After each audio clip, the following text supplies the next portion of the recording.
ముందుగా మీ అందరికి కేదారేశ్వర వ్రత శుభాకాంక్షలు. కేదారేశ్వర వ్రతానికి మేమేం స్పెషల్స్ చేసామో చూపిస్తాను రండి. నేను మీకు చూపించేవన్నీ 40 మెంబర్స్కి ప్రిపేర్ చేసాము. అన్నీ చాలా బాగా కుదిరాయి, అందరికీ నచ్చాయి.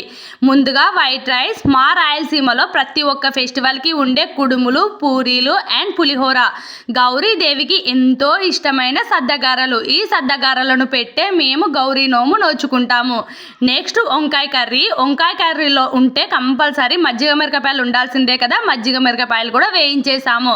నెక్స్ట్ వచ్చేసి హోటల్ స్టైల్లో చేసిన సాంబార్. ఇవన్నీ వంటలు ప్రిపేర్ చేసిన తర్వాత ప్రశాంతంగా పూజ చేసేసుకొని పూజ కంప్లీట్ అయిన తర్వాత అందరికీ భోజనాలు పెట్టేసేయడమే. ఈ వీడియో మీకు ఎలా అనిపించింది, నచ్చిందా, మీ సైడ్ ఇలాగే చేస్తారా గౌరీ నోముకి అనేది కామెంట్ చేయండి. ఈ వీడియో మీకు నచ్చినట్లయితే లైక్ చేసి, షేర్ చేసి, సబ్స్క్రైబ్ చేసుకోండి. Thank you so much for watching.